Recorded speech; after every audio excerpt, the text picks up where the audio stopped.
Okay. And we are live. Now, I am Julian Katari. Hello, welcome to I Need Living Conversations. We have a conversation every week with blue hair and women, and we bring from OWWL Investigation Dojos a unique subject of something that is not mainstream, that is probably outside of the scope of everyone's grasp because of being out of mainstream. And this week, we will be talking about the 0-point field. What is the 0-point field? So, to explain that is Blue Hair and Women, and welcome everyone to today's conversation. And please feel welcome to participate, to comment, to ask, and to engage in any way that you see fit. So, welcome. So, before we start, I'd like to say, reintroduce myself as I am La Fiera, a Yang water woman. Okay. As I've been delving into Chinese metaphysics, cosmology, there's a system called Bazi that's your destiny chart, and it takes you put in your month, day, year, and time of birth, and it tells you your day master, and it gives you 8 different, like the Bagua, right? But your day master, it's heavenly stems and earthly branches, just like the Bagua is. A combination of yin and yang, and my day master is Ren water. Ren water is like a powerful gushing river, which would be La Fiera, the beast, or the ocean. The ocean can very much become a beast, right? A wildcat, or a big lake. So, and the heavenly stems are what people see. This is why I get so. It's really helped me understand. And then it's kind of interesting that rats have been a constant source of irritation in my life, and my seasoned master is Yang. It's rat water. It's a Yang. it's a yin. I can't remember if it's yin or yang, but on the earth side, that's Yang water rat, and it's like, well, that's really interesting how this is just all coming together. So I am La Fiera, a Yang water woman. That's my day master. Okay. That's what everyone sees as the powerful gushing river or the ocean. So anyway, this has been a pretty cool discovery as I'm going through Buzzy and teaching myself it. Okay, so a constant growth, a constant learning, constant opening. It's not about staying fixed, but about growing to that large tree. Right. That we want to become. Absolutely. Yeah. So to the 0-point field, that is God herself or Holy Mother. So as science has discovered God, and incidentally, before we even start, while the solstice, we are in solstice season, solstice time, what's the significance of it other than it's the shortest day of the year, the darkest time of the year, is a fact that galactic center, the navel of Holy Mother, the 0-point field, is directly overhead during the day. Okay. And grandfather sun is orbiting around the galactic center right now during the solstice every year. Which was what was predicted for the 12/12 Mayan apocalypse story, where they told us we would be going through the center of the universe on December. We do every year. No, we do it every year. That's how things get misinformed. So what's the point of this is that galactic center, the navel of Holy Mother, the 0-point field is directly overhead during the day, shining directly on us. So it makes it very powerful, very potent time. So as science has discovered God, science has also been viewing the world through a blurred lens and has been unwilling and still is unwilling to apply the new discoveries made because that would require nothing less than making our whole world anew. So we all tell ourselves stories in order to live. And of all our stories, it's the scientific ones that most define us, because we perceive science to be the ultimate truth, when in reality, it's finally just a story told in installments that change all the time. If you haven't noticed, science changes, which is normal. But, their discoveries are changing all the time. And they're like, oh, no, we thought it was this, and now we realize it's that. So from the moment we are born, we're supposed to be, yeah. What? That's what science is supposed to be, not a fixed thing, but a constant improvement of what we know. Exactly. But we think it's fixed, right? Because we're taught that it's fixed. Yeah. So from the moment we're born, we're told that for every winner, there must be a loser. And from that constrictive view, we have fashioned our world. And we are about to discover a radically new scientific story. This story suggests that at our essence, we exist as a unity, a relationship, utterly interdependent, the part affecting the whole at every moment.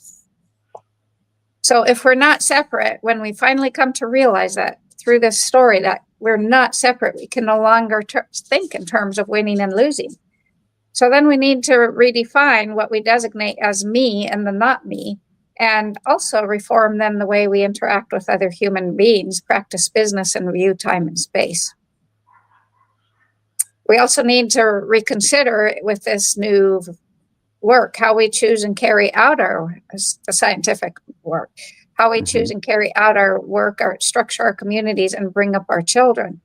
And we need to blow up all of our societal creations and begin again, building over on this scorched ground.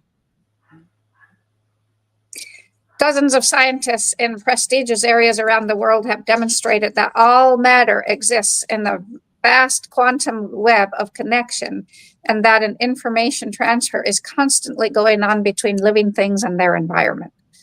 Still others have produced evidence suggesting that consciousness or mind is the substance, and that's mind, not brain. Let's make that distinction. Is a substance outside the confines of our bodies.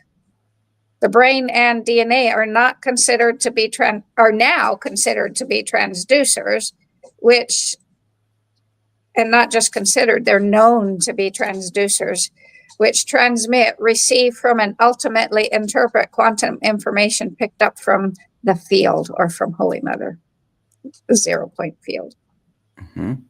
Even the current understanding, and I will keep referring to God and making a reference to God because of all the Christians out there that we need to meet at their level. However, this is a tangent.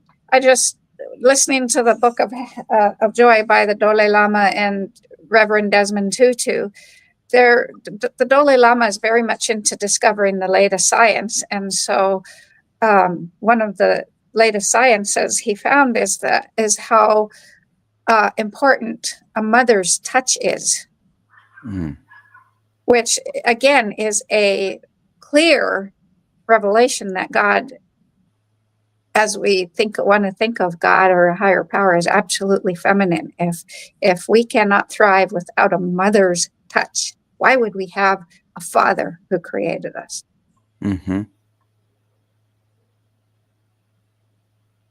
So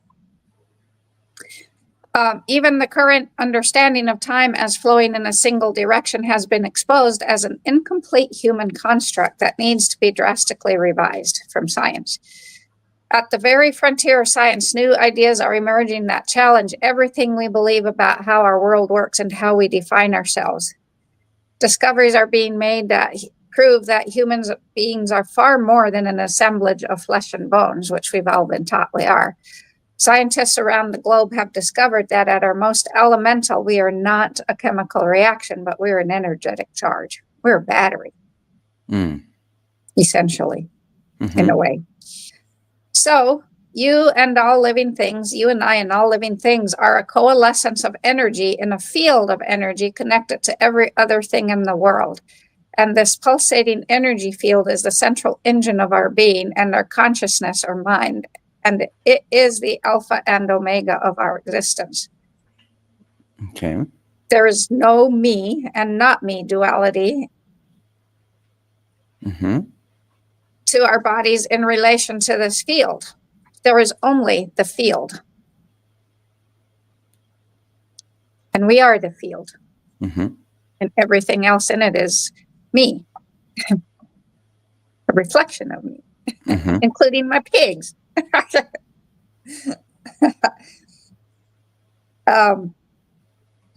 Which is kind of it's a very interesting concept to wrap your head around, to wrap your brain around, to get right. Mm-hmm. So this field is responsible for our fullest functions. It is the information source guiding our growth and development of all bodies. It's our brain, our heart, our memory. It's a blueprint of the world for all time.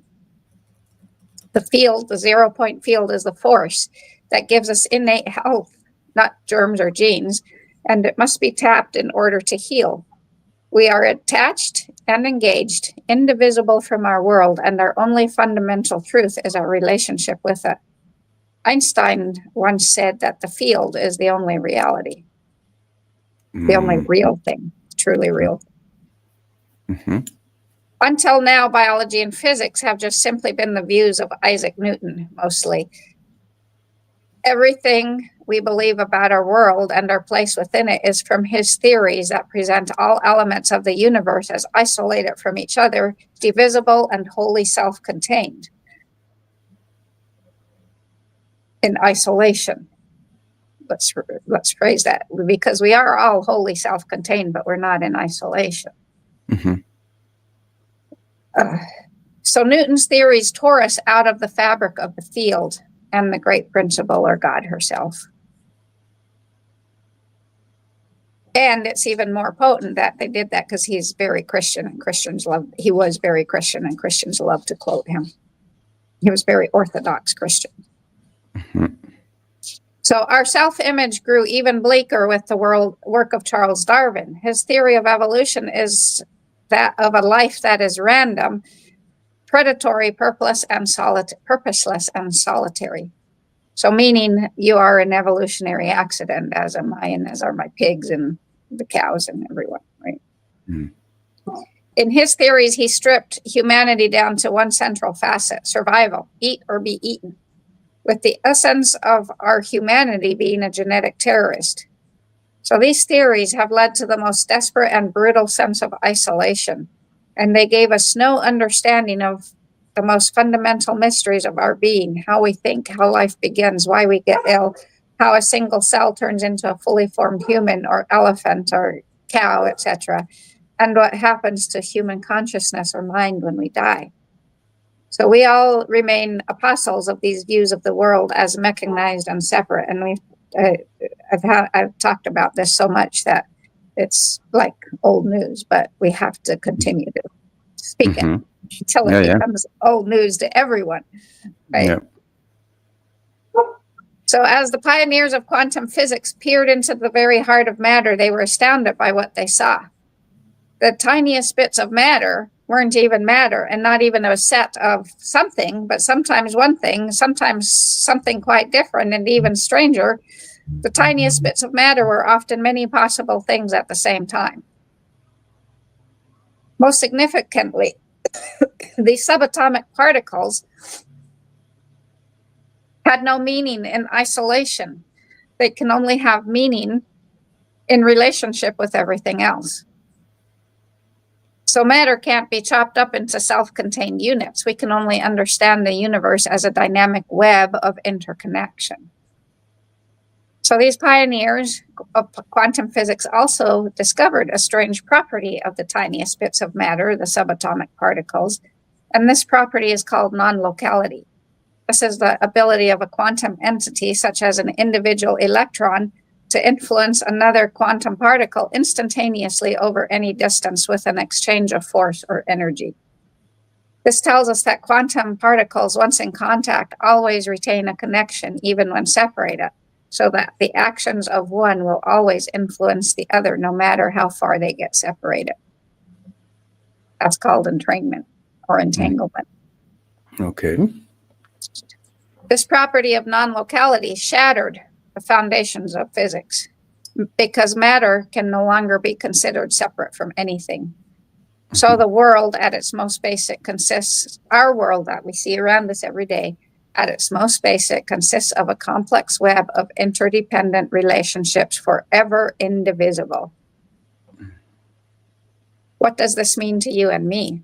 Simply and profoundly that yourself has a field of influence on the world, just as the world has a field of influence on you and I. Mm-hmm.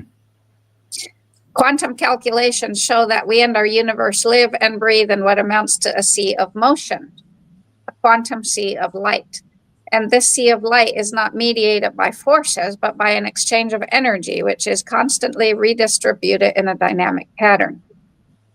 This constant exchange is an intrinsic property of particles or atoms, so that they are nothing more than a little knot of energy, which briefly emerges into visible existence and then disappears into the underlying field. So with every blink, our world disappears and reappears. Wow. With every blink, we disappear back into the foam and come back out of it. Wow. This tells us how quickly we can change our world. Okay. If we so choose. Mm-hmm. Right? Because the sea that we're in is a field of all possibilities. So at any time and place, we can choose a new possibility. Mm-hmm.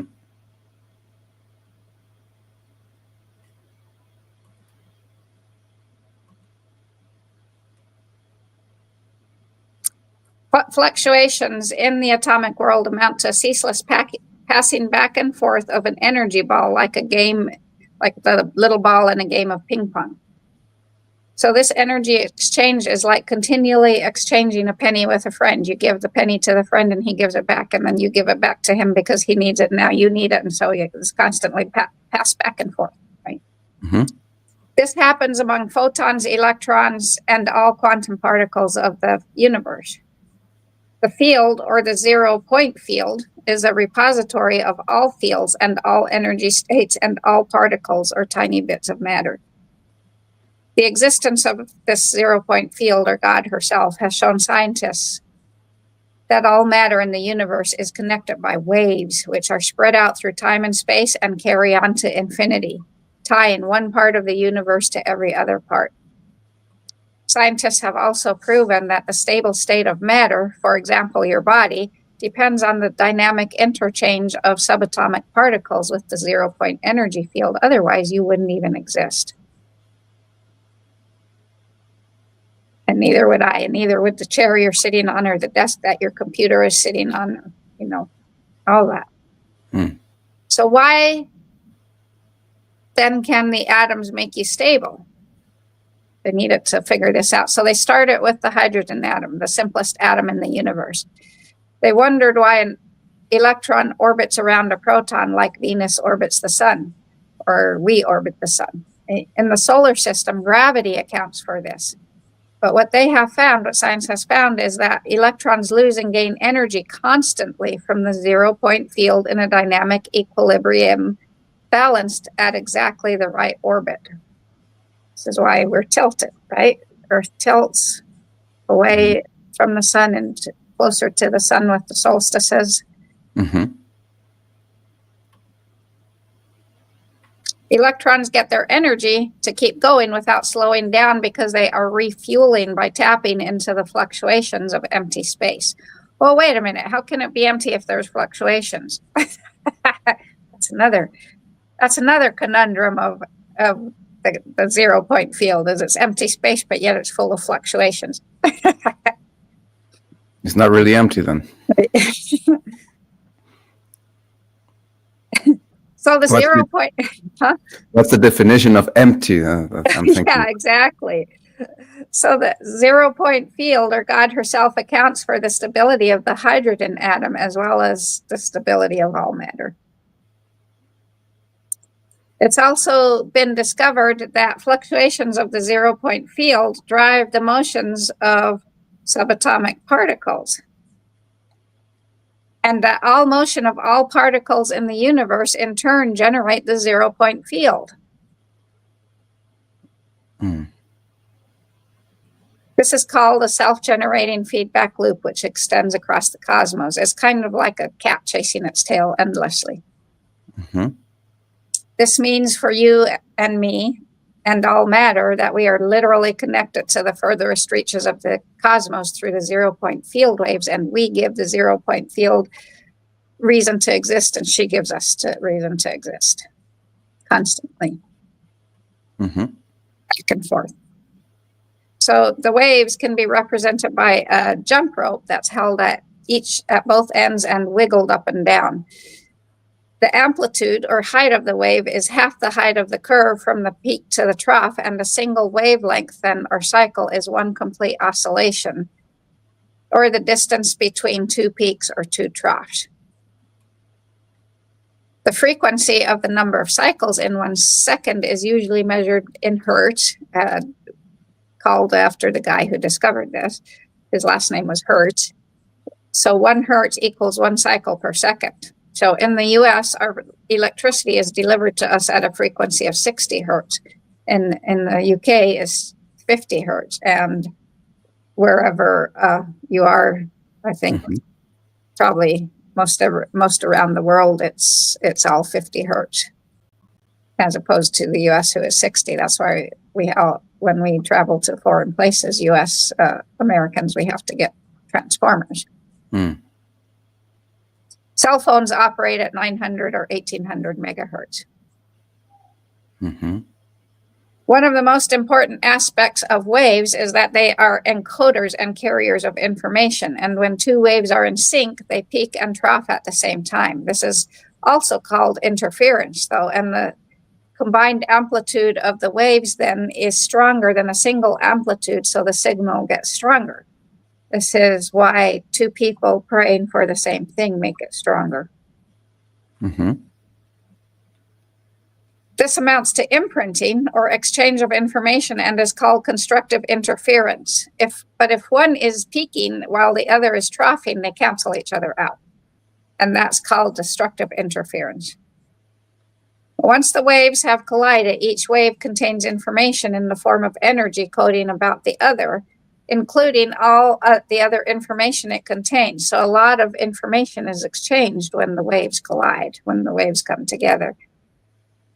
So interference patterns amount to a constant accumulation of information, and waves have a virtually infinite capacity for storage. There is no end to what they can store. So if all subatomic matter in the world is interacting constantly with the 0-point energy field, then the subatomic waves of the field are constantly imprinting a record of the shape of everything. And this is what gives rise to the Christmas song about Santa Claus. He's making the list and checking it twice. And what also yields what we know of as the Akashic records. This means that the 0-point field is a shadow of the universe for all time, a mirror image and record of everything that ever was. So there is literally nothing new under the sun. Nothing. That's why this whole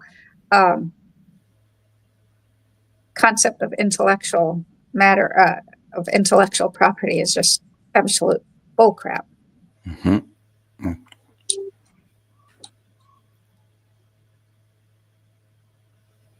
Although all matter is surrounded with the 0-point energy field, which bombards a given object uniformly, there have been instances where disturbances in the field could be measured.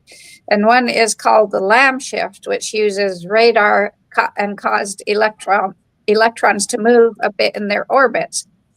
This was discovered during World War II with a resulting shift of about 1,000 megahertz. Another one is called the van der Waals effect.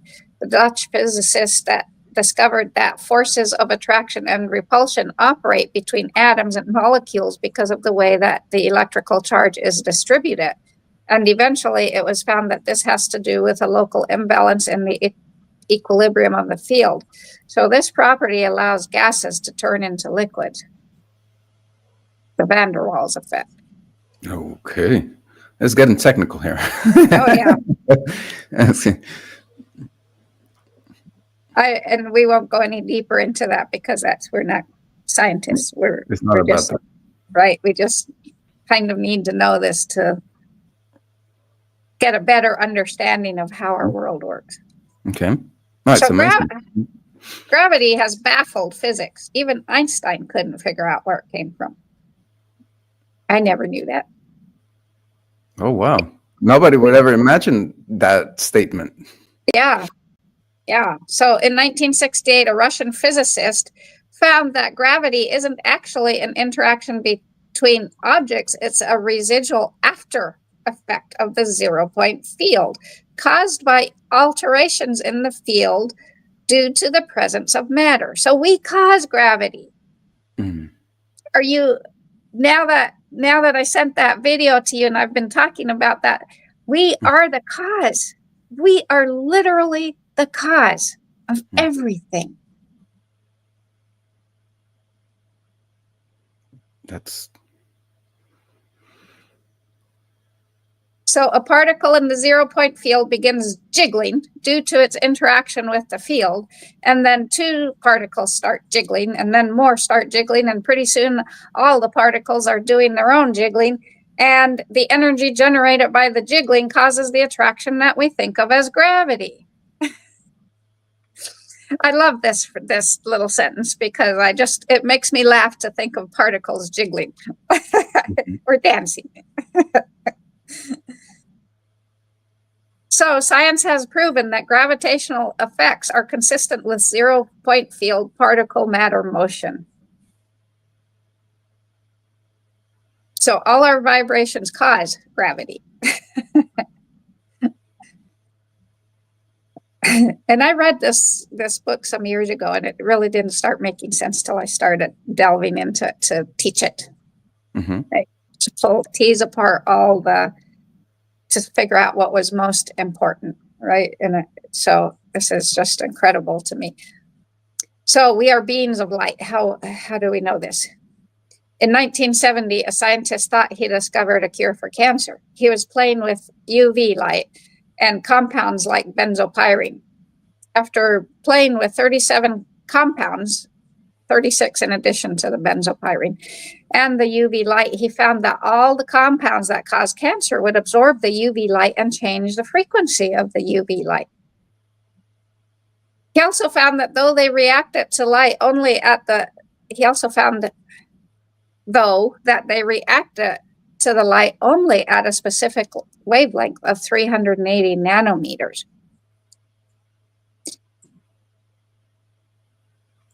But they would take it and change the frequency. So being curious about this, he started researching human biological reactions and came across a phenomenon called photo repair. Photo repair research shows that if a cell is blasted with ultraviolet or UV light long enough to destroy 99% of the cell, including the DNA, the damage could be repaired in a single day just by illuminating that 99% destroyed cell with a wavelength of 380 nanometers of the same UV light. Okay. Scientists still don't understand this phenomenon.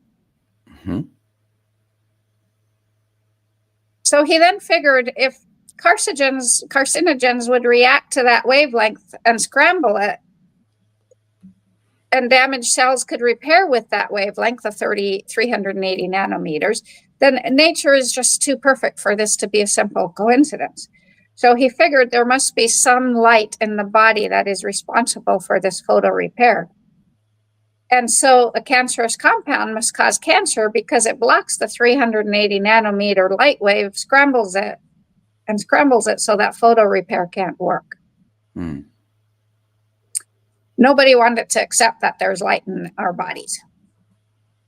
So in 1976, he and a graduate student started experimenting. They started with cucumber seedlings and found that photons or light waves of a surprisingly high intensity were being emitted from the seedlings. They were skeptical of this result. They figured it was just the chlorophyll in the leaves of the cucumber seedlings. And so they tried with potatoes that were grown in the absolute darkness. And the potatoes registered an even higher intensity of light. Wow. So they discovered that the photons, and they also discovered that the photons from the cucumber seedlings and potato seedlings were more coherent than anything they'd ever seen. Mm-hmm. In quantum physics, coherence means that subatomic particles are cooperating because they are linked by bands of electromagnetic fields. And so as one particle starts jiggling, and then the others do, and they then act like one giant wave in coherence or resonance. They're not out of tune, they're not out of step, and they're jiggling dance. And something done to one then affects all the others. So coherence establishes communication.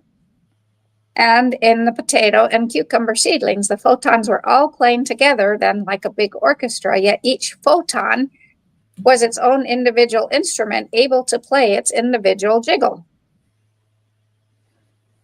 And this is like us. Each one of us is our own instrument, but we're all affecting the whole constantly. And each other. Mm-hmm. What was amazing about this discovery was that the two scientists were witnessing this high level of coherence or quantum order in living systems. Up to this point, this level of coherence had only been observed in very cold laboratories that were kept at a temperature of just a few degrees above zero and in material substances, but not in the hot, messy environment of a living being. So photons switch on the body's processes like the conductor starting an orchestra. At different frequencies, the photons perform different functions.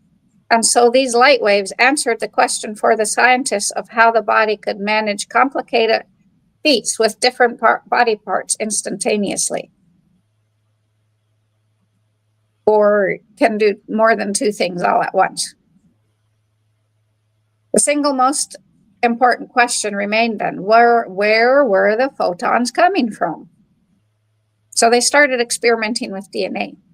They knew of a chemical that causes DNA to unwind, and so they used that chemical to cause the DNA to unwind and then measured the light coming off the unwound DNA.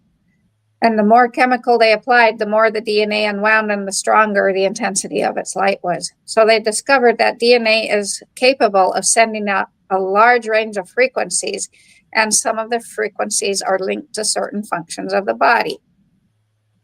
So these studies demonstrated that one of the most essential stores of light is DNA. DNA makes us candles. Candles? Uh-huh. Because we have 125 billion miles of DNA in our body that is light, that is storing light. So our body is a candle. Oh, wow. The more the scientists tested, the more they discovered that all living things, from the most basic of plants or animals to human beings, emit a permanent current of photons, from only a few in some cases to hundreds of thousands in others. They also discovered that when light was shown on living cells, the cells would absorb the light, and after a certain delay, they would shine intensely, a process called delayed luminescence. It occurred to them that this might be a corrective device, as living systems have to maintain a delicate equilibrium. There are very few places in the world that can claim to be pitch black, but these scientists had a room so dark that only the barest few photons of light per minute could be detected in it, and this was a wonderful lab in which to test the light of human beings. Mm-hmm. So he began studies of one of his students, whom he tested every day for 9 months in the dark room. And when the data was analyzed, it was found that the light emission followed sets of patterns, biological rhythms that were evident at 7 days, 14 days, 32 days, 80 days, and finally 270 days. And after a year, the rhythms were the same. They just repeat it. They also tested both the right and left hands to find that they were correlated. So on a subatomic level, your right hand does indeed know what your left hand is doing.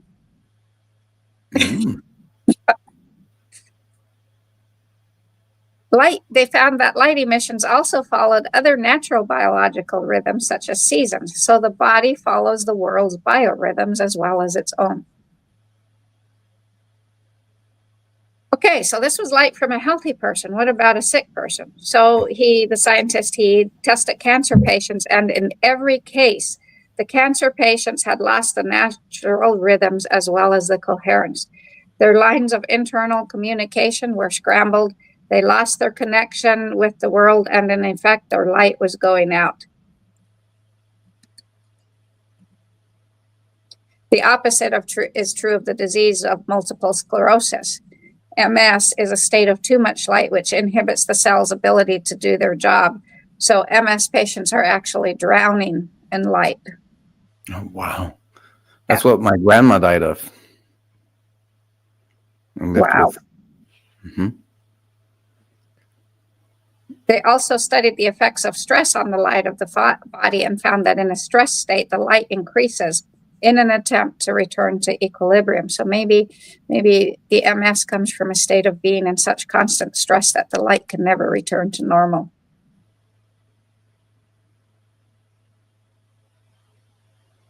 So then researchers started thinking of the light or biophoton emissions as a sort of correction by the living system of the zero-point field fluctuations.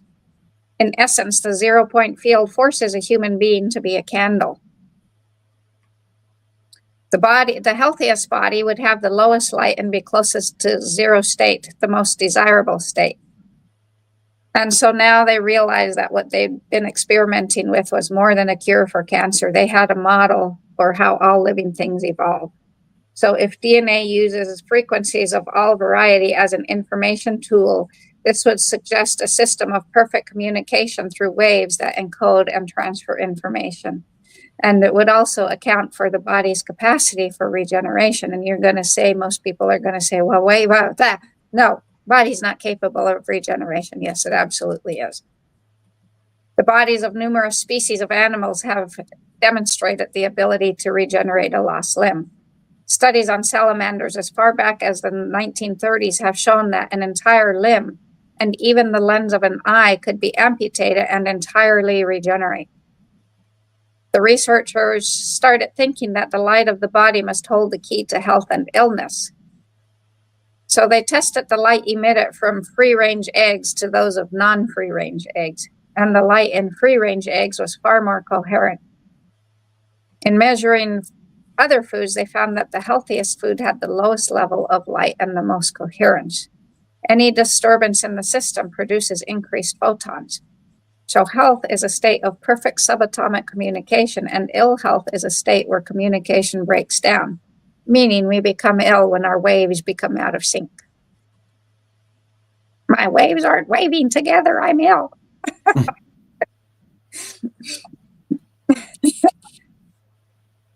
So yes, the science I learned in nursing school said that the liver is the only organ in the body that can regenerate. No, science knows that everything can regenerate, even limbs. So there's no need for prosthetics, but they're not going to tell anybody that because they need to make money off of selling prosthetics. So the language of cells. In Paris, scientists have studied the heart of a guinea pig, which they managed to keep alive outside of the guinea pig, and they wanted to see how the heart reacted to their studies. So they applied chemical substances to the heart that the body makes, and the heart reacted appropriately. So what's so significant about this? Well, they really weren't applying the chemicals that the body makes. They applied low-frequency waves of the electromagnetic field signals of the cells. So what's the meaning of this? That a signal is a molecule signature. It's not the chemical it makes, it's the signal. It's the electromagnetic field. They had just demonstrated that each molecule in the universe has a unique frequency, and the language it used the molecule uses to speak to the world is a resonating wave. Now they were finding out that the exquisite way that biophoton emissions work to orchestrate all body processes. The biophoton emissions that had been discovered cause molecules to vibrate and create their own signature frequency, which then acts as a unique driving force and means of communication. So the French scientists paused to listen to the tiny waves or oscillations and heard the symphony of the universe. So every molecule or cell of our bodies plays a note that is heard around the world. Further experiments decisively demonstrated that cells rely on electromagnetic signaling of a low frequency, less than a 20 kilohertz wave. And all sounds on our planet occur at low frequency waves, the range in which the human ear can hear. And according to the theories, two molecules tune into each other even at a long distance and then resonate to the same frequency. And then these two resonating molecules create another frequency which resonates with the next molecule or group of molecules in the next stage of a biological reaction. So then tiny changes in the molecule have a radical effect on what that molecule actually does. Other scientists have studied why matter stays in place, and any physicist is at a loss to tell you why water doesn't just evaporate continually into a gas, or why atoms in a chair or a tree stay that way, especially if they are only supposed to communicate with their most immediate neighbor and be held together by short-range forces. What does that long sentence tell you? That the physicists can't tell us why we are. They can't tell you why a tree is. They can't tell you why water is.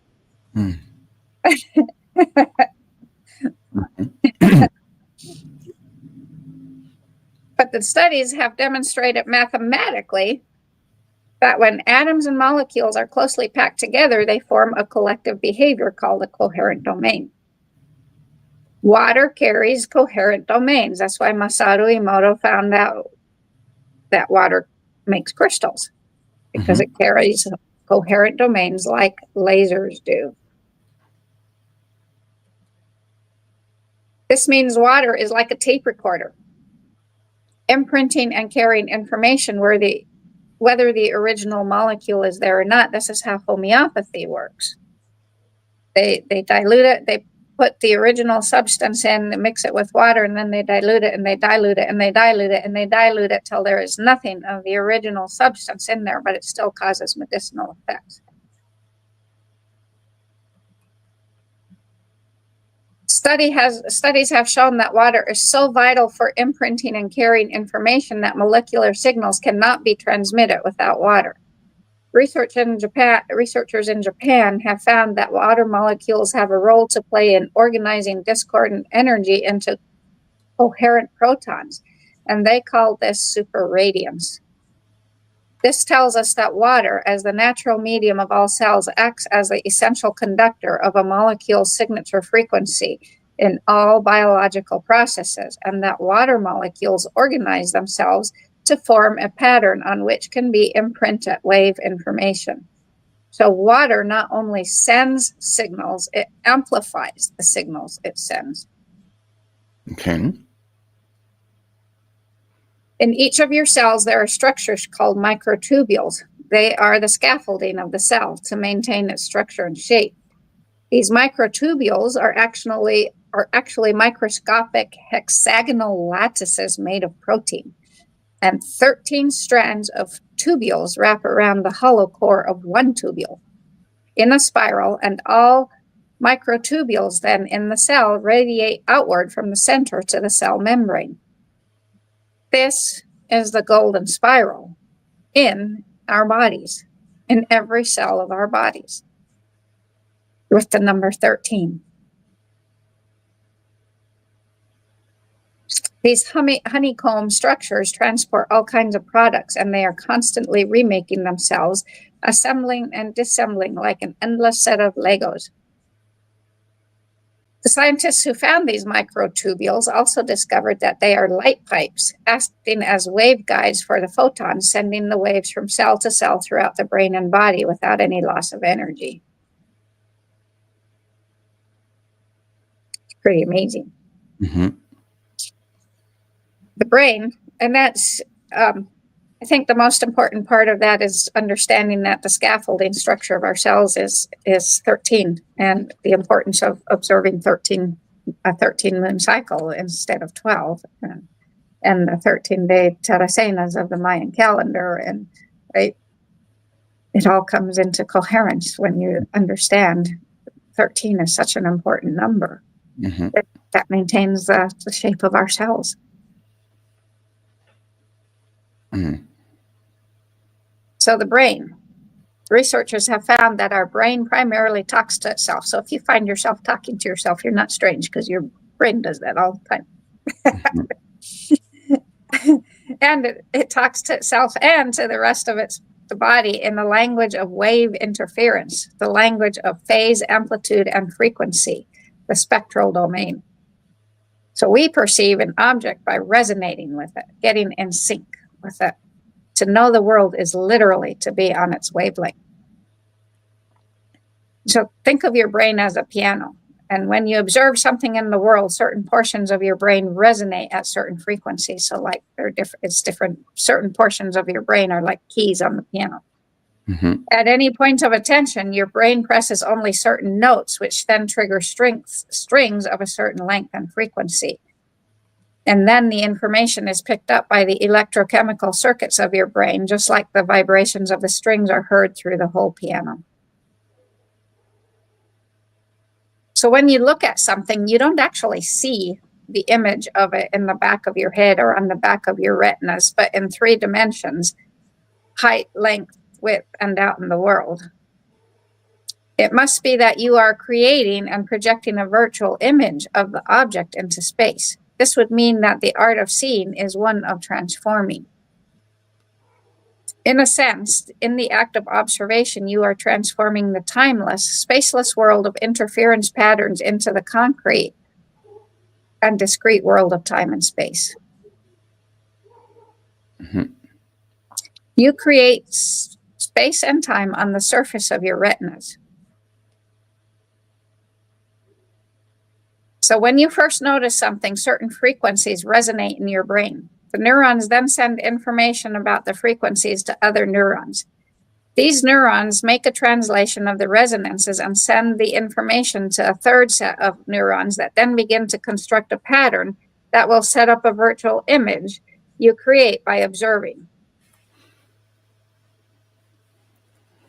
Your brain processes the information in the shorthand of wave frequency patterns. Waves can hold unimaginable amounts of data.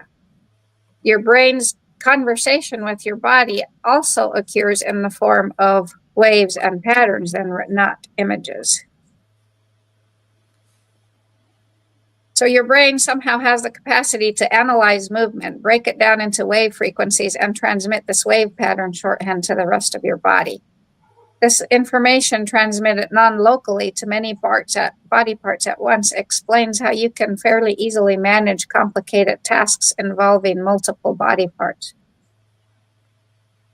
Your other senses, like smell, taste, and hearing, also operate by analyzing frequencies.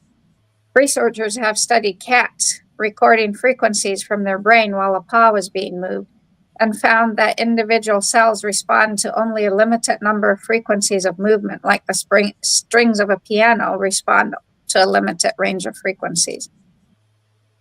The researchers wondered where the intricate process of decoding waves would take place, and they discovered that it happens in the spaces between the nerves. At the end of every neuron, the basic unit of a brain cell are what are called synapses, the spaces between the nerves. And this is where chemical charges build up and trigger electrical firing across the space to the next neuron. In the same space, though, are dendrites. There are tiny fingers of nerve endings that are waving back and forth, kind of like sea urchins, communicating with other dendrites, sending out and receiving their own electrical impulses. These slow wave potentials flow through the glia, or the glue surrounding the neurons, to gently touch or collide with other waves. And so it is at these busy junctures or synapses that are places of ceaseless scramble of electromagnetic communications, where it is most likely that wave frequencies are picked up and analyzed and holographic images are formed. Since wave patterns are crisscrossing here all the time, creating hundreds of thousands of interference patterns. So every synapse in our body, between the space between the neurons, is like the busiest four-way stop in a city. Constant. Think of Hong Kong. That's what or the traffic in India. That's what the spaces in between our nerves are like. And these wave collisions or interference patterns create the pictorial images in our brains. So when we perceive something, it's not due to the activity of the neurons themselves, but to the certain dendrite patches that are distributed around the brain, which, like radio stations, are set to resonate only at certain frequencies.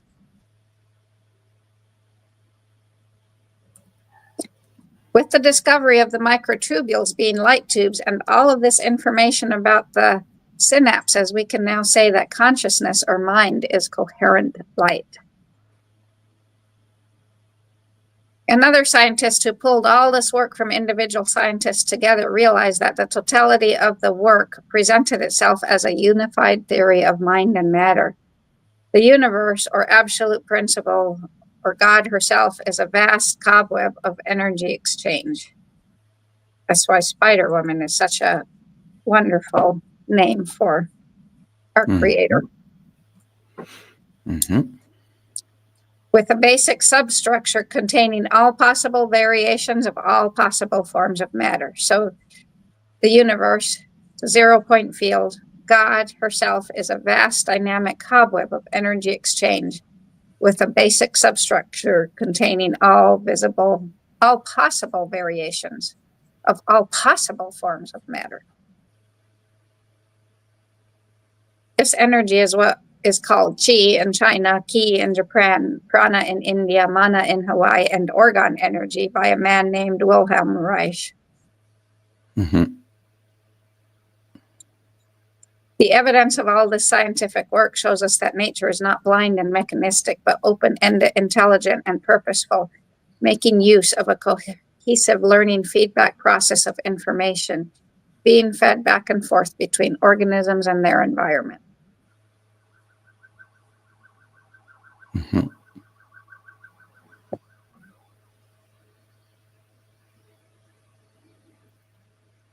It's a lot to take in. Oh yeah, this is like an encyclopedia of. So it's something that we need to go through, and that's what I was thinking to ask you, or to say, or to comment at the end of this is, what can we do to study this further, to dip deeper into it?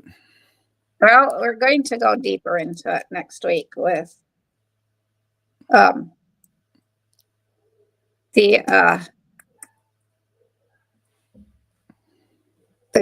we're going to start talking again about the Hermetic principles, that because remember many weeks ago, over 100 weeks ago, we talked about how science has discovered the existence of the absolute non-existence of matter, but they've also discovered the great principle, God, in answer to the question, is there a God? And that the word principle says that it must create, contain, constitute, govern, right? So part of that governance is these Hermetic principles, organizing principles. And we can understand this better by going very much deeper into it. And I have very much deeper. Okay. So are we going to... no, sorry. Where am I? We're going to do version 2 of this conversation? We're going to start with... I've done so many... we're going to talk about the 3 planes of existence next week. And then we might go into that. We'll probably have time to go into the Hermetic principles. The 3 points of existence? The 3 planes of existence. Okay. And that will help us because the first 2 planes of existence are are invisible. Mhm. They operate in the 0 point field, and the third plane is the material plane. Okay. So getting into the first two planes of existence help explain the 0 point field or God a little bit more, God herself. Okay. So folks might be thinking, how can this is a revelation of knowledge of science that is not out there, that is not being included in the design of society and the design of life. Why is that, and how can we bring it back? How can we include this information into our lives? And the answer to that is, it's not going to happen by itself. There is no corporate interest in the truth and in the best ways and in the best knowledge. So if we don't ourselves choose to approach this, to study this, and to include it in our lives, and to develop the new world that needs to develop in order for this truth to exist and to be applied into our lives, then it's not going to happen. We need to make that choice, and we invite you to join Aloha OWWL Living, so to make that choice to be part of this starting community, tribe, Ayllu, Dehesa, and group of Ayllus communities, Dehesas, lands, ranches, marcas, whatever you want to call them, that will be practicing this, and that will be studying this, and that will be developing the knowledge, the technology, the practice of this profound wisdom, which is something that we might say that the ancients already knew. So they did, because the Hermetic principles are well over 5,000 years old. Well over 5,000 years old. Right. So how do we apply those principles? This is an opportunity. This is way beyond just some information that's out there for you. This is the invitation to be part of that. And with that, so synchrodestiny is what the title of next week's. Synchrodestiny. Synchrodestiny. Amazing. Okay. So next week, it's going to be close to it's going to be on the 25th. Are we going to have it? Because it's Christmas yeah, no, Day. let's skip next week. Christmas. Okay. I didn't realize. Yeah, I just thought of that, and it's like, okay.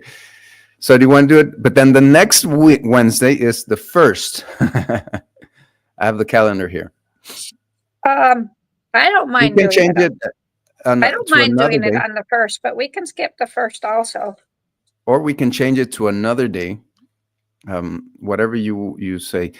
I will probably be a little bit hungover on the 1st. To be really honest.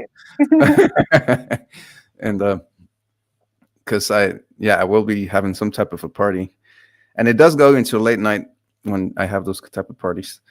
But then I can have still. I mean, it's only until 6:30. We can still do it. Whatever you wish to do. Oh, we can do it on the 1st. You want to do it on the 1st? We could do it on the 1st of January. If we want to do it next week, we could do it on the Thursday, the 26th. Okay. Let's do that. Let's change it to Thursday. And it might bring a little, switching the day might bring a little good. Yeah. We haven't switched. Change. Yeah, a little change. Haven't done that for. We'll do a little jiggle here. Yeah. We'll do a little atomic jiggle here and change the days. So invited you are, listener, to the 26th Thursday of December for our next conversation. And you'll be seeing the posts for that. And want to wish you waterfalls of blessings before we go. And please do something. Don't just listen. Do something. Okay. Well, see you next week, everyone. Yeah. Bye-bye. Bye.